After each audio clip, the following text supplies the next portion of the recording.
আসসালামু আলাইকুম। ঐতিহাসিক মসজিদুল কাহাবের ইমাম নিয়োগ পরীক্ষায় সারা দেশ থেকে আগত সকল ওলামা ইকরাম ও এলাকাবাসীকে স্বাগত। আপনারা জানেন এই সম্মানিত ইমাম পদের মাসিক সম্মানই নির্ধারণ করা হয়েছে 2,60,000 টাকা। আমাদের প্রধান পরীক্ষক ঢাকার প্রখ্যাত আলেম আল্লামা শফিকুর রহমান কিছুক্ষণের মধ্যেই এসে পৌঁছাবেন। পরীক্ষা শুরুর পূর্বে আপনারা সবাই অনুগ্রহ করে বাইরে ভিড় করেন না। পরীক্ষা শুরুর পূর্বে আপনারা সবাই অনুগ্রহ করে বাইরে ভিড় না করে মসজিদের ভিতরে এসে নির্ধারিত আসনে বসুন। ধন্যবাদ। ভাই শুনেছেন, 1 মাসের বেতন 2,60,000 টাকা। টাকার কথা শুনে তো আমার বুকটার ভিতরে মোচড় মেরে উঠছে। আজকে মনে হচ্ছে সারা বাংলাদেশের আলেম সমাজ এই মঙ্গলপুরেই আসবে না। ঠিকই বলেছেন ভাই, এমন সুযোগ তো জীবনে বারবার আসে না। এই চাকরির জন্য গত 6 মাস দিন রাত এক করে ফেলেছি। তাফসির, ফিকা, হাদিস কিছুই বাদ রাখিনি। আল্লাহ যদি একবার মুখ তুলে তাকান, তাহলে গ্রামের বাড়িতে একটা পাকা ঘর তোলার স্বপ্নটা পূরণ হবে। আপনি কেমন প্রস্তুতি নিলেন? প্রস্তুতির আর শেষ আছে নাকি ভাই? বাঘা বাঘা আলেমদের দেখছি সামনে। কারো কারো নাম শুনেই তো সাধারণ মানুষের হাঁটু কাঁপতে শুরু করে। তবুও আল্লাহর উপর ভরসা করে এসেছি। এতগুলো টাকা বলে কথা, এর জন্য শুধু পড়াশোনা নয়, ভাগ্যের উপরও জোর থাকা লাগবে। দেখা যাক কার নসিবে এই মসজিদের ইমামতি আছে। আল্লাহ ভরসা। তবে ইমাম ইন্টারভিউ যে কঠিন হবে এটা বুঝতে পারছি।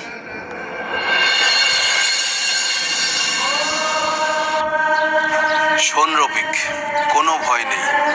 ঢাকা থেকে যিনি আসছেন তিনি খুব কড়া আলেম, কিন্তু তোর জন্য সব ব্যবস্থা পাকা। আমি তোর ঠিক পিছনেই থাকবো। প্রশ্ন করার সাথে সাথে এই মোবাইলে উত্তর চলে আসবে। শুধু দেখে দেখে আত্মবিশ্বাসের সাথে মুখ মিলাবি। কিরে, এমন ভেবাচাকা খেয়ে গেলি কেন? চাকরিটা হয়ে গেলে কিন্তু চুক্তি অনুযায়ী প্রতি মাসে 1,40,000 টাকা আমার চাই। কথাটা মনে থাকে যেন। চাচা, মসজিদের বেতন তো 2,60,000 টাকা। সেখান থেকে যদি আপনি 1,40,000 টাকা নিয়েই নেন, তাহলে আমার কাছে আর থাকে আর কি, মাত্র 1,20,000। কি তোর নিজের কোনো যোগ্যতা আছে মসজিদে ইমামতি করার? আমি আসি বলে আজ তুই এই ইন্টারভিউ পর্যন্ত আসতে পারিস। না হলে তুই তো এই মসজিদের বারান্দায়ও ঢুকতে পারতিস না। আবার বড় বড় কথা। তারপরও কমিশনটা একটু বেশি হয়ে যায় না? আপনি দরকার হয় 50-60,000 টাকা নেন, তাই বলে 1,40,000 টাকা, এটা কেমন যেন একটু মানে হারাম পর্যায়ে হয়ে যাচ্ছে না? আরে বুদ্ধু, হারাম হবে কেন? তুই তো এটা আমার উপহার হিসেবে দিবি, খুশি হয়ে দিবি। আমি তো আর তোর কাছ থেকে জোর করে নিচ্ছি না। আর যেটা খুশি হয়ে দেয়া হয় সেটাতে বড় জোর হালকা পাতলা মাকরু হতে পারে। হারাম হতে যাবে কোন দুঃখে? আমি কি তোর সে ফতুয়া কম জানি নাকি? চাচা, মাকরু হলেও তো মানে গুনাহ তো আর কম। চাচা একটু কম করে নেন। ও আচ্ছা, তাহলে এই ঘটনা। ইমাম ইন্টারভিউ হওয়ার আগেই প্রশ্ন এবং উত্তর দুটোই ফাঁস। সব বুঝতে পেরেছি। আল্লাহ, তুমি এই পবিত্র ঘরের হেফাজত করো।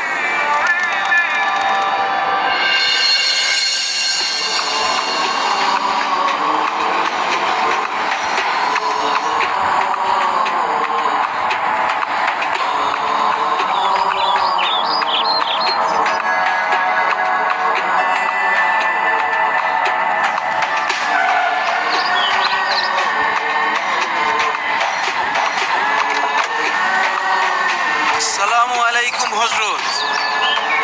ওয়ালাইকুম আসসালাম। আসুন আসুন, আপনার কদম মুবারকে আমাদের এই মাটি ধন্য হলো।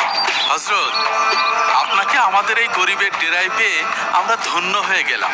আপনার আগমনে আমাদের মসজিদ আজ আলোকিত। এই সামান্য ফুল দিয়ে আপনার মতো একজন মহান আলেমের সম্মান আমরা কিভাবে করব আমরা বুঝতে পারছি না। ওয়ালাইকুম আসসালাম। আল্লাহ আপনাদের খেদমত কবুল করুন। ফুলের কি দরকার ছিল? আপনাদের আন্তরিক আন্তরিকতায় তো আসো। আসুন হজরত, আসুন।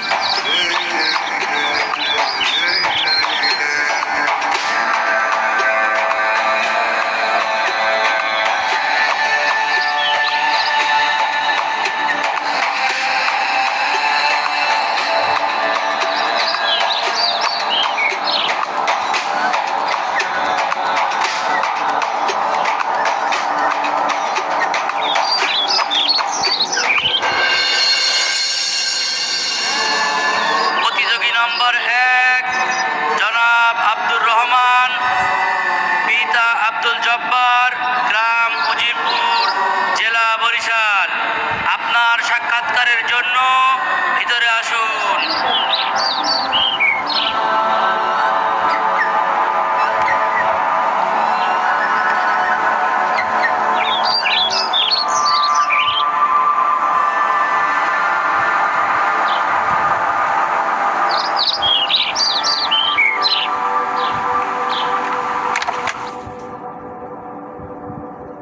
আসসালামু আলাইকুম রহমতুল্লাহ। ওয়ালাইকুম আসসালাম, বসুন।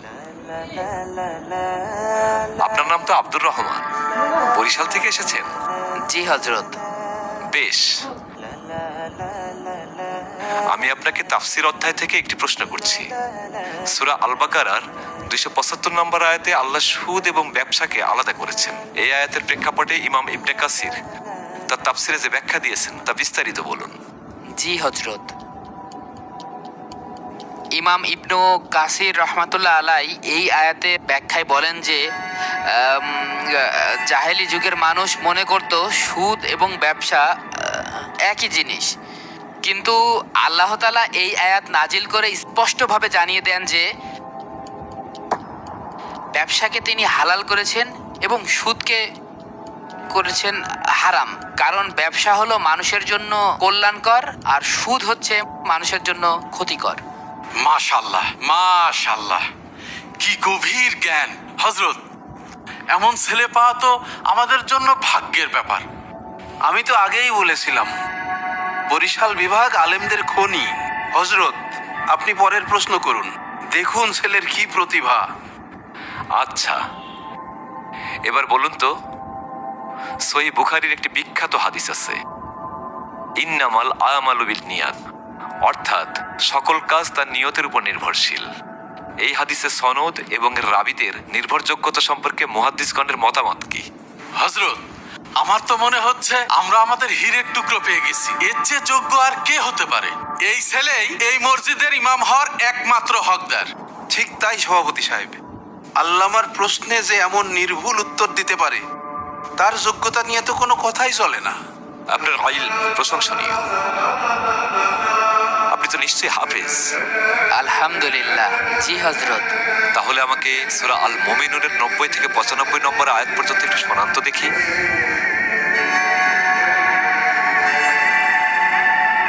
কি হলো মাওলানা, আল্লাহর কালাম মুখ থেকে বের হচ্ছে না কেন? এত সহজ কয়েকটি আয়াত মনে পড়ছে না? হজরত, আসলে মানে একটু নার্ভাস লাগছে। হজরত, ছেলেটা মনে হয় একটু ঘাবড়ে গেছে। লম্বা সফর করে এসছে তো। হ্যাঁ হজরত, আর আপনার মতো এত বড় আলেমের সামনে বসলে তো সেরা আলেমেরও গলা শুকিয়ে যায়। ওকে আরেকটা সুযোগ দেয়া হোক। চুপ করুন। নার্ভাসনেস আর অজ্ঞতা এক জিনিস নয়, আর অসততা তো সম্পূর্ণ ভিন্ন জিনিস। যার মুখস্থ জ্ঞান আছে কিন্তু সিনার ভিতরে আল্লাহর কালাম নেই, সেই মসজিদের ইমাম হতে পারে না। এই পবিত্র মিম্বারের জন্য একজন সৎ, জ্ঞানী এবং আল্লাহ ভীরু ইমাম প্রয়োজন, কোনো কিতাবের তোতা পাখি নয়। আপনি এখন আসতে পারেন।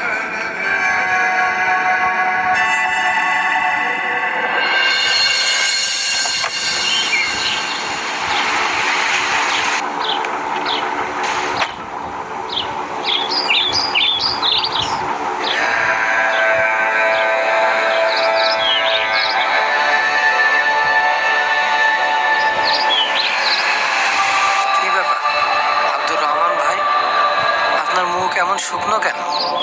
ভিতরে ভিতরের খবর কি? চাকরিটা কি হয়ে গেল? আরে না রে ভাই, চাকরিটা হলো না, একটুর জন্য হাত থেকে বসিয়ে গেল। বলেন কি? আপনার মতন প্রস্তুতি যার, তার চাকরি হলো না? আরে ভাই, প্রস্তুতি দিয়ে কি হবে? ভিতরে যিনি বসে আছেন, আল্লামা শফিকুর রহমান, তিনি শুধু একজন আলেম নন, মানুষের ভেতরটাও পড়ে ফেলতে পারেন। এই লোকের কাছ থেকে কোনো কিছু লুকানো সম্ভব না ভাই। তাই নাকি? তার মানে সুযোগ এখনো আছে। আল্লাহ চাইলে আমিও একবার চেষ্টা করে দেখতে পারি। ভালোই হয়েছে। ভালো হয়েছে মানে কি বলতে চাস তুই? আমি যেখানে সব প্রশ্নের উত্তর জেনেও পারলাম না, সেখানে তুই পারবি? হ্যাঁ, ভিতরে যা, তোর জন্য সব আয়োজন করে বসে আছে। হ্যাঁ, ইমাম হবে।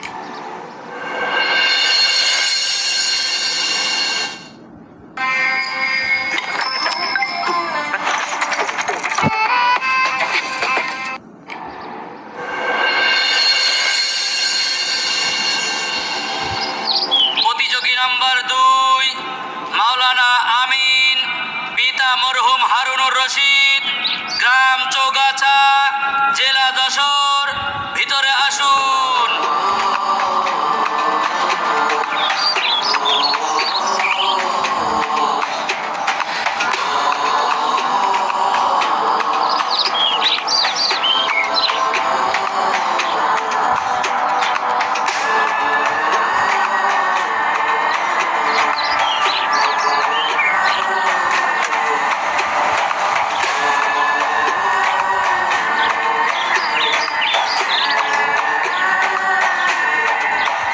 আসসালামু আলাইকুম রহমতুল্লাহি অবরাকাতুহ।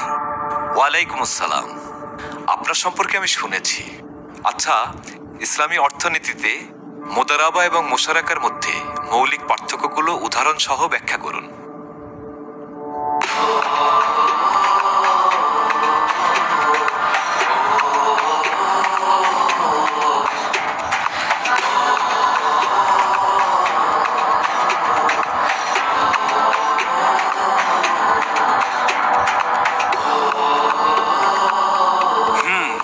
উত্তর তো দিয়েছে, কিন্তু বলার ভঙ্গিতে তেমন জোর নেই হযরত।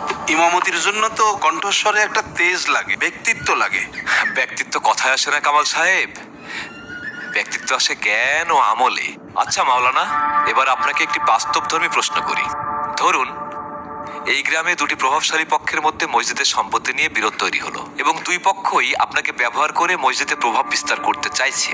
আপনি এই মসজিদের ইমাম হিসেবে কোরআন ও সুন্নাহর আলোকে কিভাবে এর সমাধান করবেন, যেন গ্রামে ফিতনা না ছড়ায়, আবার হক ও সমুন্নত থাকে? হযরত, এটি একটি অত্যন্ত জটিল পরিস্থিতি। আমি প্রথমেই কোনো পক্ষ না নিয়ে পূর্ণ নিরপেক্ষতা বজায় রাখিব। আমার প্রথম কাজ হবে দুই পক্ষকেই আলাদাভাবে ডেকে তাদের কথা শোনা এবং তাদের বোঝানো যে মসজিদের সম্পত্তি কারো ব্যক্তিগত নয়, এটি আল্লাহর ঘর এবং এই নিয়ে বিবাদ করা কবিরা গুনাহ। এরপর আমি গ্রামের অন্যান্য মুরব্বী এবং নিরপেক্ষ আলেমদের নিয়ে একটা সালিশি বৈঠক ডাকব। সেখানে কোরআন ও সুন্নাহর দালিলিক প্রমাণ ভিত্তিতে যা হক সেই সিদ্ধান্তই নেব। কোনো প্রভাবশালী ব্যক্তির রক্তচক্ষুকে ভয় না পেয়ে আমার চূড়ান্ত লক্ষ্যে থাকব আল্লাহর সন্তুষ্টি অর্জন, কোনো ব্যক্তির নয়। বাহ, খুব তো আদর্শের কথা বললেন। কিন্তু হযরত, প্রভাবশালী লোকদের কি এত সহজে এক টেবিলে বসানো যায়?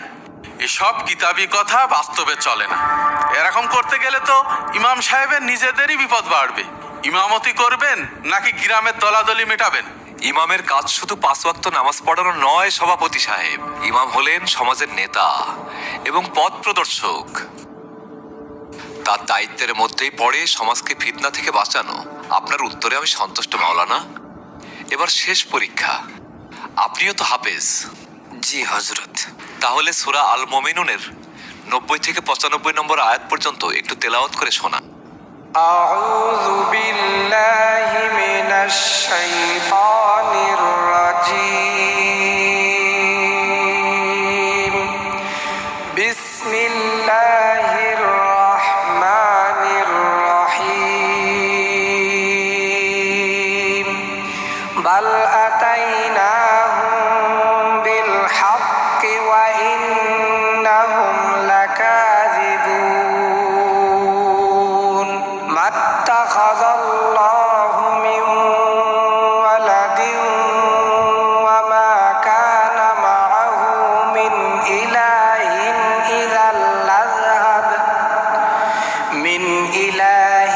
إذا لذهب كل إله بما خلق ولعلى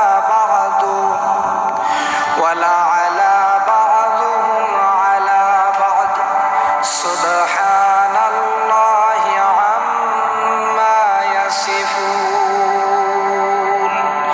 عالم الغيب والشهادة فتعالى عما يشركون قل رب إما تريني ما يوعدون رب فلا تجعلني في القوم الظالمين وإنا على أن نريك ما نعدهم لقادرون صدق الله العظيم আলহামদুলিল্লাহ। আপনারা ব্যক্তিত্বের কথা বলছিলেন না? এর চেয়ে বড় ব্যক্তিত্ব আর কি হতে পারে, যে ব্যক্তির সিনার ভেতরে আল্লাহর কালাম এমন জীবন্ত হয়ে আছে, যার জ্ঞান কিতাবে নয় অন্তরে থাকে। তিনি তো হলেন প্রকৃত আলেম। মোবারকবাদ মাওলানা আমিন, আজ থেকে আপনি এই মসজিদুল কাহাফের সম্মানিত ইমাম। আপনার বেতন 2,60,000 টাকা। আলহামদুলিল্লাহ, আল্লাহ তুমি সত্যের জয় দিয়েছো।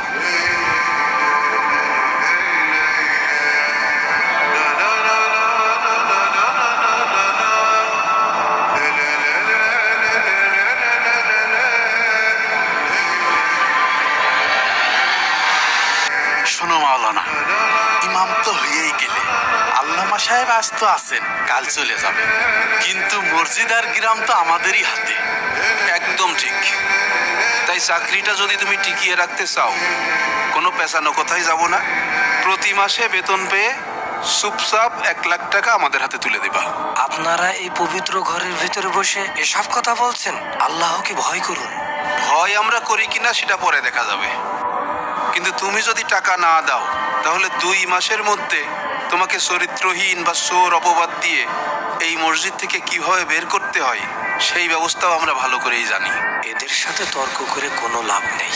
এদের মুখোশ খোলা এটাই সেরা সুযোগ। হযরত, কি হয়েছে?